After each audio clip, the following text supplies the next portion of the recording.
My girlfriend texted me that she was seeing where things go with another guy, then waited for me to panic. Instead, I replied with one sentence. I'll have your things boxed by Sunday. 10 minutes later, she was calling me nonstop because the breakup she had invented was the first one I actually believed. I'm Timothy, 32, and by the time this happened, I had been with Mara long enough to know exactly how she took her coffee, which hoodie of mine she always stole, and how fast a normal disagreement could turn into a test I didn't know I was taking. Mara was 30, smart, funny, and gorgeous in that effortless way that made people notice her even when she was just standing in line somewhere. For a long time, I thought the intensity between us was just part of being in love. She had a toothbrush in my bathroom, a half-used bottle of face wash on the edge of my sink, spare leggings in the bottom drawer of my dresser, 2 chargers plugged in around my apartment, a water bottle she swore tasted better than all the other water bottles she owned, and at least 3 of my hoodies that had somehow become hers. On paper, we were basically living half together without calling it that. She came over after work, stayed 3 nights a week, kept her favorite blanket folded over the back of my couch, and complained if I bought the wrong brand of creamer. My friends knew her. Her friends knew me. We had birthdays, cookouts, game nights, couples brunches, the whole thing. From the outside, we looked normal. Inside the relationship, everything had started to feel like walking through a house where the floorboards moved when you stepped on them. At first, Mara's tests were small enough that I explained them away. She would go quiet for 6 hours after a perfectly normal conversation, then text me at midnight. Wow, I guess you didn't even notice I was upset. The first few times I apologized. I didn't know you were upset, I would say. That's the problem, she would answer. Or she would post some vague song lyric on her story about being unappreciated, then wait for me to ask who hurt her. If I asked, she accused me of being insecure and dramatic. If I didn't ask, she said I was cold. Once after we had dinner with friends, she mentioned that some guy at the bar told her she looked too pretty to be ignored. She watched my face while she said it. I said, that's weird. Did he bother you? She rolled her eyes. That's it. What do you mean? You didn't even ask who he was, because you said it like it was nothing. Exactly, she said, like I had just failed a written exam. You're supposed to care anyway. That was the worst part. I never knew I had failed until she started punishing me for not reacting the way she had imagined in her head. I'm not saying I was perfect.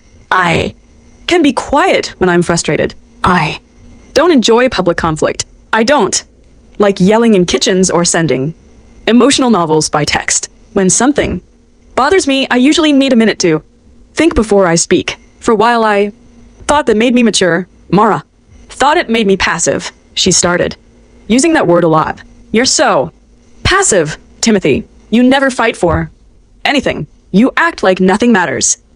At first, I tried to explain that calm was not the same thing as careless. I would tell her I loved her. I would show up. I would fix things around her apartment. I would sit through conversations that started at 11:30 at night because she suddenly decided we needed to talk about whether I valued her enough. I would drive across town because she said she felt alone, only to have her tell me I should have known to come sooner. But no amount of reassurance ever stayed reassured. It got worse after our friend group became more involved in our relationship than they should have been. Mara liked an audience, not always in an obvious way. She wasn't the type to scream in the middle of a restaurant. She was better than that. She knew how to make a joke sharp enough to cut me while everyone else wondered whether they were allowed to laugh. One night, we were at Chris's place for game night. Chris was my closest friend, the kind of guy who had known me through bad haircuts, bad apartments, and worse decisions. There were takeout containers on the coffee table, paper plates stacked beside a half-finished board game, a couple of half-empty soda cans, and everyone was in that loud, relaxed mood people get when they're comfortable with each other. Mara was sitting beside me on the couch, wearing one of my hoodies like always. Nina, her best friend, was curled up in an armchair. A few others were scattered around the room, arguing. Over rules nobody had read properly. Somebody made a joke about how dramatic couples get when they argue, and Mara laughed. Timothy would never be dramatic, she said. At first, I smiled, because I thought she was complimenting me. Then she added, he'd probably watch me pack a bag and ask if I needed help carrying it. That's how passive he is. The room went weirdly quiet, not silent. Exactly. More like everyone suddenly found something else to look at. Chris's girlfriend stared down at the cards in her hand. One of the guys gave a forced laugh and then coughed like he regretted it. Nina smiled, but even her smile looked tight. I looked at Mara. She raised her eyebrows at me like she was daring me to react. I could have called her out. I probably should have. Instead, I took a sip of my drink and said nothing. Mara leaned back, satisfied. That moment stayed with me, not because it was the cruelest thing she had ever said, but because of how familiar it felt, like she had learned exactly where to press to make me look weak if I defended myself and guilty if I didn't. On the drive home, she waited until we were 10 minutes from my place before starting again. You embarrassed me tonight, she said. I actually laughed once, not because it was funny, but because I was tired. I embarrassed you. You just sat there, everyone, and thought you didn't care. You made a joke about me helping you leave me. It was a joke. It didn't feel like one. She crossed her arms and looked out the window. See, this is what I mean. You only care when your ego gets touched. I didn't answer. I just drove. She hated when I did that. By the time we got to my apartment, she had moved from annoyed to wounded. She went into the bathroom, shut the door a little too hard, and then came out 10 minutes later with red eyes. I need to know you would fight for me, she said. I was standing by the kitchen counter, still holding my keys. I fight for this relationship all the time, I said. I just don't perform it in front of people. She shook her head.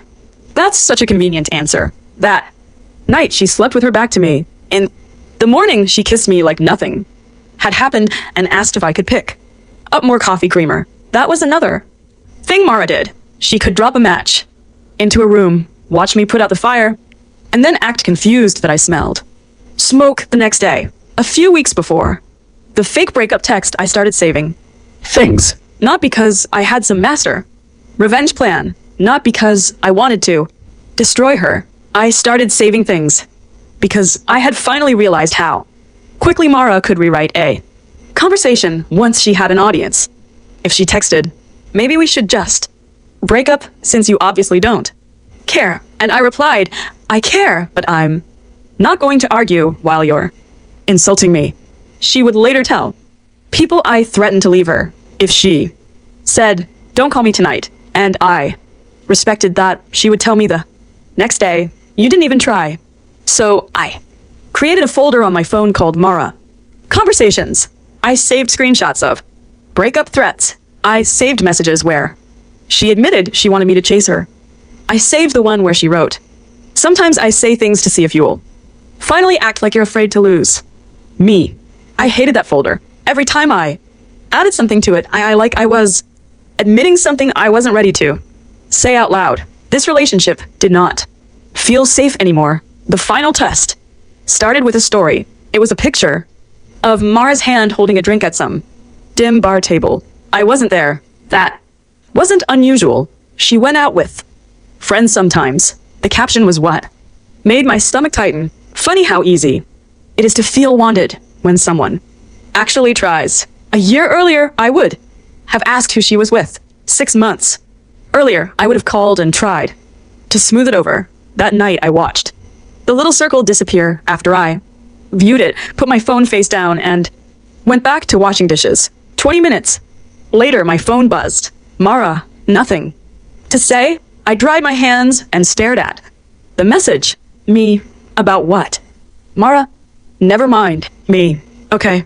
That was apparently the wrong answer. She didn't text again until the next afternoon. I was eating a sandwich over my kitchen counter when her name popped up. Mara, I think maybe we should stop pretending this is working.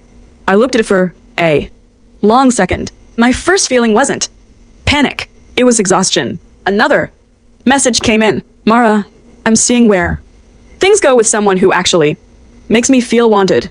Then another. Mara, maybe I need someone who actually fights for me. I set the sandwich down. There was a version of me, not even that, far in the past, who would have called. Immediately, that version would have asked who he was, how long it had been going on, whether she had cheated, whether she meant it, whether we could talk. That version would have given her the reaction she had trained me to give.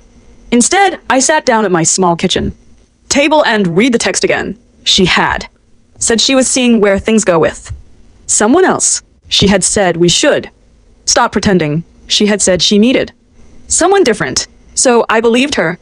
Me, okay, I'll have your things boxed by Sunday. Pick them up before then. For about 3 minutes, nothing happened. Then phone started ringing. I let it ring. It rang again. Then again. Then the text started. Mara, that's it.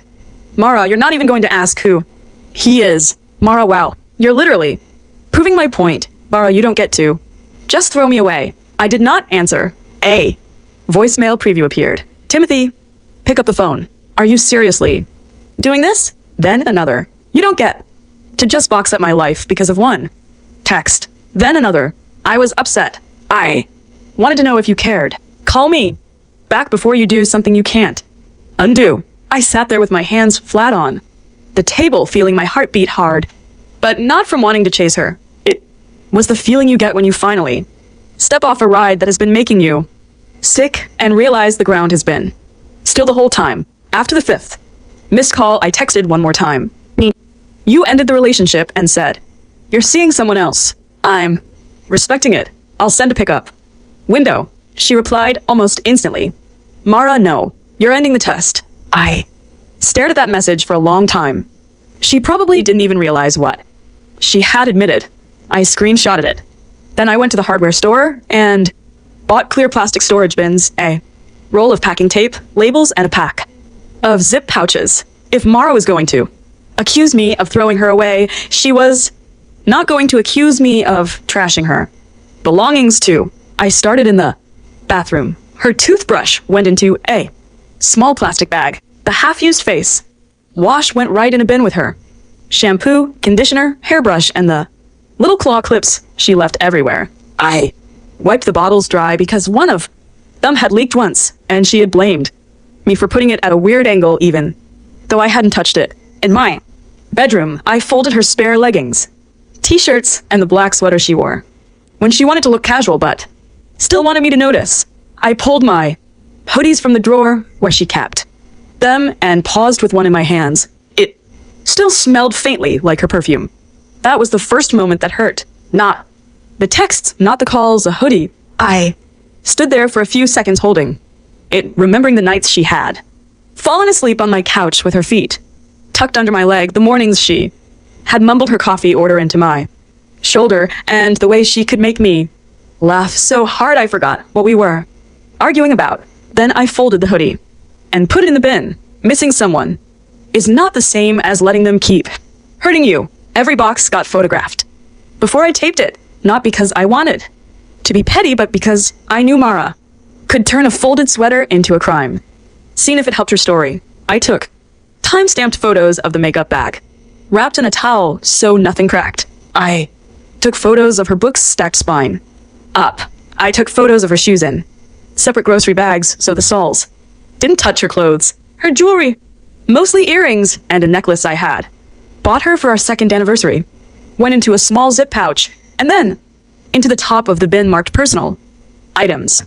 Her favorite blanket was last. I washed it, dried it, folded it, and put it in its own bag. I don't know why I did that. Maybe because I wanted to prove to myself that ending it didn't require me to become cruel. By Saturday morning, there were 4 bins and 2 cardboard boxes lined up near my front door. I sent Mara a message. Me, you can pick up your things Sunday between 2 o'clock and 4 o'clock p.m. The boxes will be ready near the front door. I'm not having a private argument inside. Anything not picked up will be moved to short-term storage, and I'll send you the information. She replied an hour later. Mara, so now I'm banned from your apartment? Me, you're picking up your belongings. That's all. Mara, you're humiliating me. Me, no. I'm setting a clear pickup window in. Writing. She didn't answer that. Instead, she went to the group chat. Our Group chat was usually for silly memes. Dinner plans, birthday reminders, complaints about parking and people, sending pictures of their pets. That afternoon, Mara dropped a grenade into it. Mara guess I learned how easy I am to throw away. Nobody answered for almost 5 minutes. Then Nina wrote Mara. What happened? Mara asked Timothy.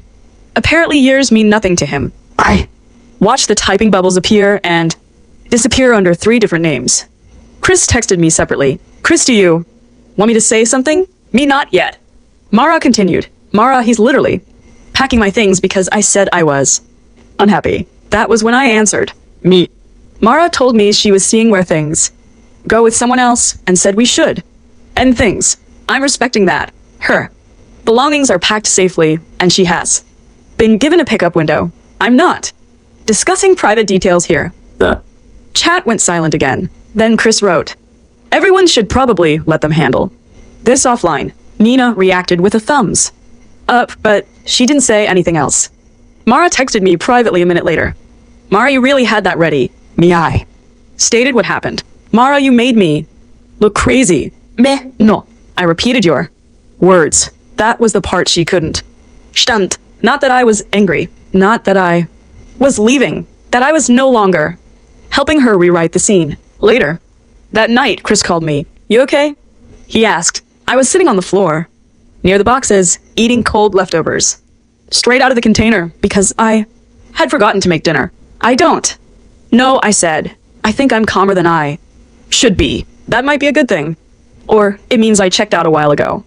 And didn't admit it. Chris was quiet for a second. Then he said, there's something weird. I leaned back against the couch. What? Evan messaged me. I Knew Evan, but not well. He was a friend of a friend, the kind of guy who showed up to cookouts and game nights. Sometimes he was good looking in a polished way, always wearing clean sneakers, always saying just enough to seem charming without revealing much. I had never had a problem with him. Why is Evan messaging you? I asked. He said, Mara has been texting him. He seemed uncomfortable. My stomach tightened, but I kept my voice level, texting him how at first he thought she was flirting. Then it got weird. He sent screenshots. Chris paused. Timothy, I think she was using him to make you jealous. I closed my eyes. A few seconds later, screenshots started coming through. the First was Mara texting Evan after a group hangout. Mara, you should text me sometime. Timothy needs to remember. Other men exist. Evan, lol, what does that mean? Mara, nothing serious. He just gets too comfortable. Another screenshot. Mara, can you send something flirty but not obvious?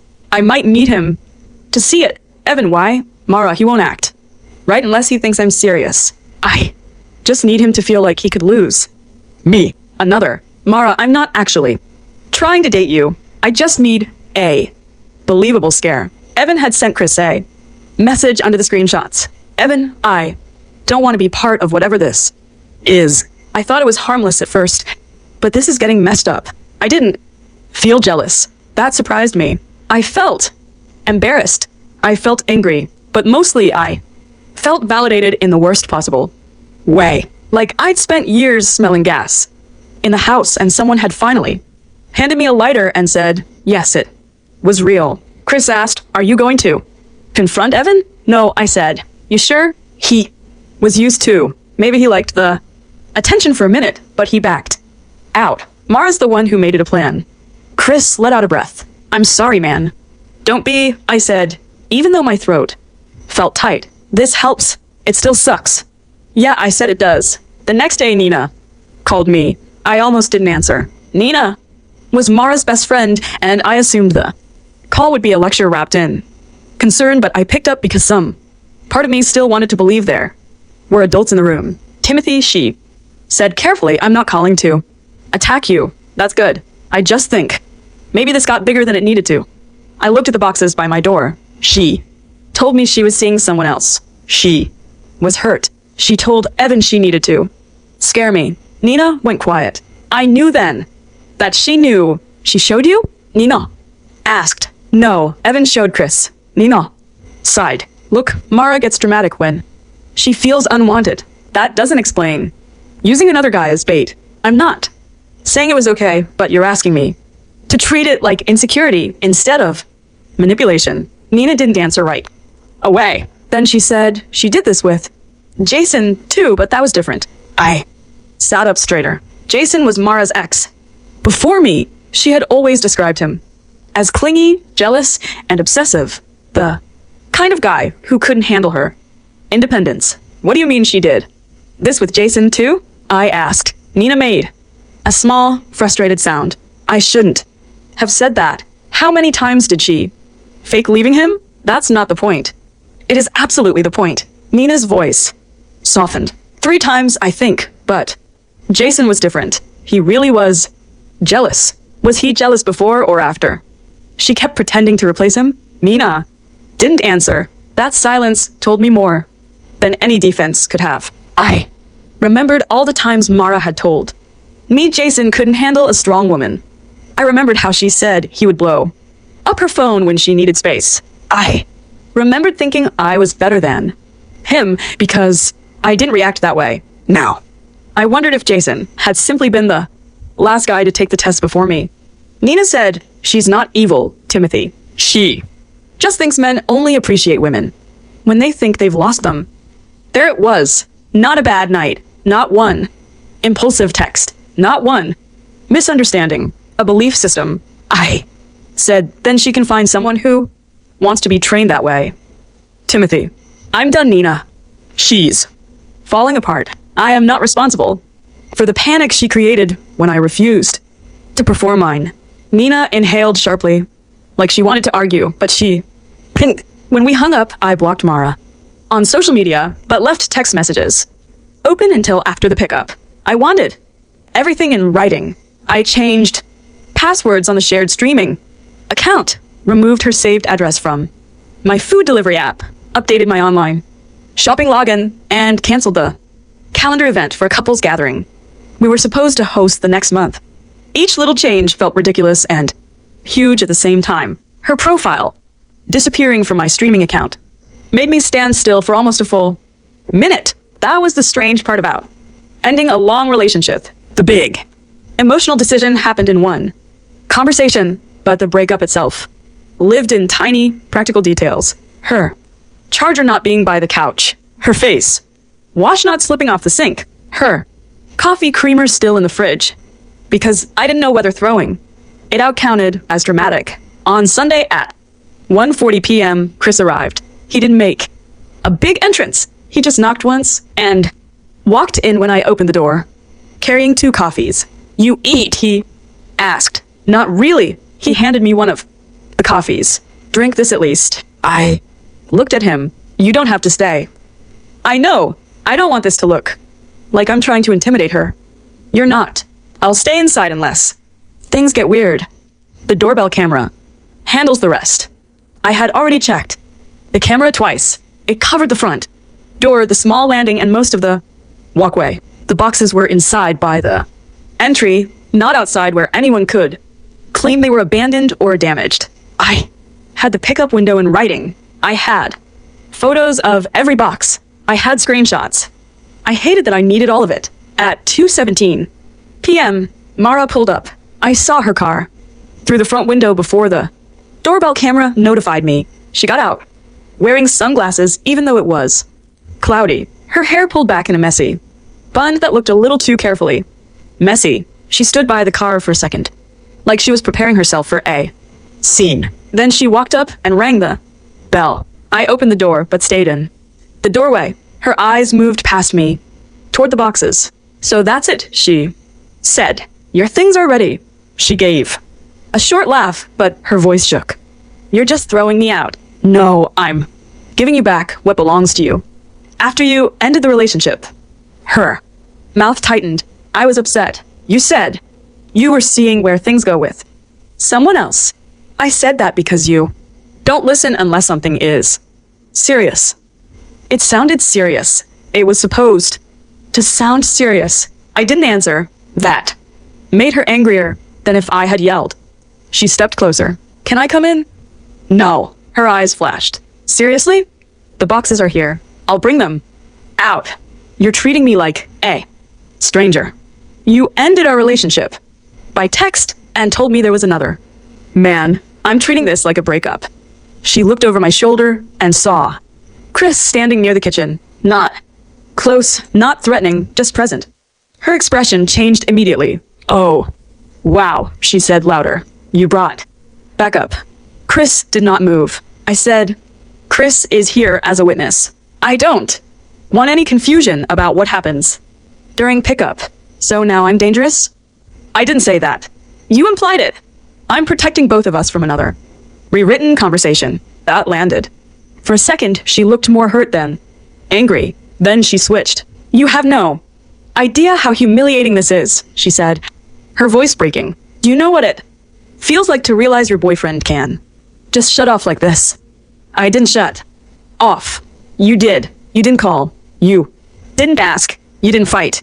I did care, I said. That's why I stayed through the first dozen tests. Her face twisted. It was one text. No, Mara. It was not one text. She pulled off her sunglasses. Her eyes were red, but I couldn't tell if she had been crying before she got there or if she had worked herself into it on the drive. It was a test, she said. You were supposed to fight for me. There it was, finally said out loud on my doorstep. Under the camera, I felt something inside me settle. You don't get to fake leaving me, I said, and then act betrayed because I opened the door. Her lips parted. That is such a cold thing to say. No, it's clear. If you loved me, you would have chased me. I loved you. I just don't love being trained to panic every time you want attention. She flinched. For a second, I almost apologized. That reflex was still there, worn into me from years of smoothing every sharp edge so she wouldn't cut herself on a truth she created. But I didn't apologize. Mara looked toward the camera, then back at me. You're recording this? The doorbell camera records the front door. You know that. She laughed bitterly. Of course. Everything's evidence now, because everything becomes a story later. Her eyes filled again. I can't believe you're doing this. I can't believe you thought this was love. That was the closest I came to sounding angry. She looked away first. I brought out the first bin and set it beside her. Chris stayed inside. Mara opened the lid, probably expecting chaos, but everything was folded and labeled. She pulled back a towel and saw her makeup bag wrapped carefully. Her face changed again. You washed my blanket? She asked quietly. Yes. Why? Because it was dirty. She stared at me like that answer offended her more than anything else. Maybe because if I had thrown her stuff out, broken it, or dumped it on the curb, she could have used that. She could have pointed to it and said, see, this is who he really is. But a washed blanket and labeled bins did not fit the villain she needed me to be. I carried out the rest of the boxes. She loaded them into her car slowly, pausing between each one like she expected me to stop her. I didn't. When we got to the last box, she turned around. So you're really not going to ask about Evan? No. That surprised her. She tilted her head. You don't care? I care that you used him. I don't care to compete with a prop. Her cheeks went pink. He told you. He sent screenshots to Chris. For the first time all afternoon, Mara had no immediate line ready. I said, I know you told him you needed me to be scared. I know you wanted messages that looked believable. I know this wasn't about being wanted. It was about control. She swallowed. It got out of hand. It was out of hand when you planned it. I just needed to know you still cared. No, I said. You needed me to prove it in the most painful way possible. She looked down at the pavement. Her voice got smaller. I didn't think you'd actually let me go. That one hurt, too, because there was the truth stripped of all the testing, language, and wounded pride. She had counted on my attachment being stronger than my self-respect. For a long time, she had been right. I said, I didn't think I would either. She looked up quickly, as if that was an opening. I didn't give her one. But I am, I said. She stood there for another few seconds, waiting. I could feel the shape of the old script around us. This was where I was supposed to soften, invite her. Inside, say we should talk, let her cry. On my couch, make coffee, promise to be more expressive, and let her turn the whole thing into a painful but romantic story about how close we came to losing each other. Instead, I stepped back. Drive safe, Mara. She stared at me like she hated me and loved me and didn't know what to do with either feeling. Then she got in her car. Before she pulled away, she rolled down the window. You're going to regret this when you realize nobody else will love you like I did. I looked at the boxes in her back seat, then back at her. I hope not, I said. She rolled the window up and left. Chris came out a minute later. You okay? He asked. I nodded, but I wasn't sure. He glanced toward the street. That was a lot. Yeah, you handled it well. I looked at the empty spot near the door where her things had been. I don't feel good. You don't have to feel good for it to be right. That sentence stayed with me. The fallout started that night. Mara posted a story with a black background and white text that said some people wait for one bad day to erase years. An hour later, another one. Being calm while hurting someone is still cruelty. Then another. I hope he enjoys proving he never cared. Old Timothy would have felt sick. Old Timothy would have texted her, asking her to take them down. Old Timothy would have worried about everyone thinking I was heartless. Knew. Timothy watched them, took screenshots, and did nothing. The next morning, I posted one sentence. When someone tells you they're done, believing them is not cruelty. No names. No screenshots. No details. Just that. Chris liked it. Few others did, too. Nina didn't, but she stopped reacting to Mara's posts. Evan removed Mara from his social media. One friend from the group texted me. I didn't know about the other guy thing. Sorry, man. Another said, the game night comment makes a lot more sense now. Nobody threw a parade for me. Nobody made Mara a villain overnight. Some people stayed quiet because that was easier. A couple probably thought I should have talked it out. But the important thing was that the fog lifted. Enough for people to stop pushing me back into the relationship just because Mara was crying louder. A few days later, Nina texted me. Nina, I'm sorry. I should have stopped treating her behavior like insecurity. I stared at that message for a while before answering. Me, I hope she gets help, but I'm not going back. Nina, I know that was the last real conversation I had with anyone from Mara's side. Mara kept trying for a while. At first, it was anger. Mara, you let everyone think I cheated. Me, I repeated what you told me. I did not say you cheated. Then, sadness. Mara, I miss your couch. Isn't that stupid? I did not answer. Then, blame. Mara, you turned one mistake into a breakup because you were waiting for an excuse.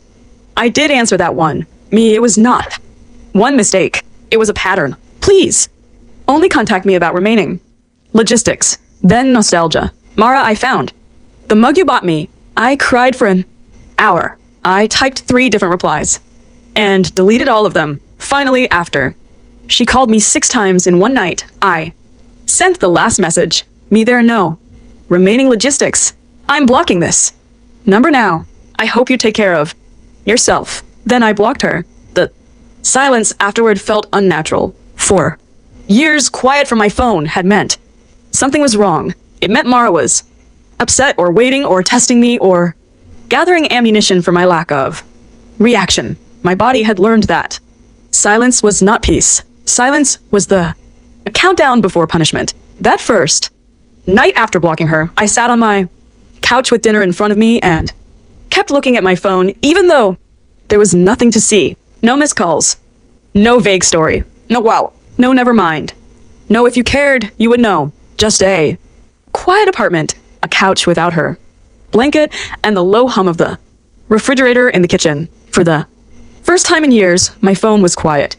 And it didn't feel like punishment. It felt like air. I won't pretend I never missed her. I did. I missed the good parts because the good parts were real, too. That is what makes relationships like that hard to leave. If Mara had been cruel all the time, I would have left much sooner. But she could be warm, Funny, thoughtful, and sweet. She knew how to make a boring Tuesday feel like a holiday. She remembered tiny details. She could walk into my apartment with takeout and a ridiculous story and make the whole day better. But the good parts had started coming. With conditions I could no longer afford, I had to be jealous, but not controlling, concerned, but not insecure, available, but not smothering, calm, but not passive, emotional, but only in the exact way she wanted it, the exact time she wanted it. And if I got the balance wrong, she punished me until I apologized for not reading the script. I used to think staying calm meant I was failing to fight for the relationship. Now, I think it means I finally stopped confusing panic with love. I didn't throw Mara's things away. I didn't scream at her. I didn't expose private details online. I didn't confront Evan or turn the friend group into a courtroom. I packed her belongings, carefully gave her a pickup window, protected myself with documentation, and accepted the breakup she said she wanted. Maybe some people think I should have known she didn't mean it, but that was the problem. I had spent years being expected to know when her words were real and when they were bait. I had spent years being punished for believing her and punished for not believing her. So when she finally told me she was done and that someone else made her feel chosen, I chose to take her seriously. That choice ended the relationship. It also ended the tests. If you like the stories, don't forget to leave a comment and support the channel by subscribing. See you in the upcoming stories.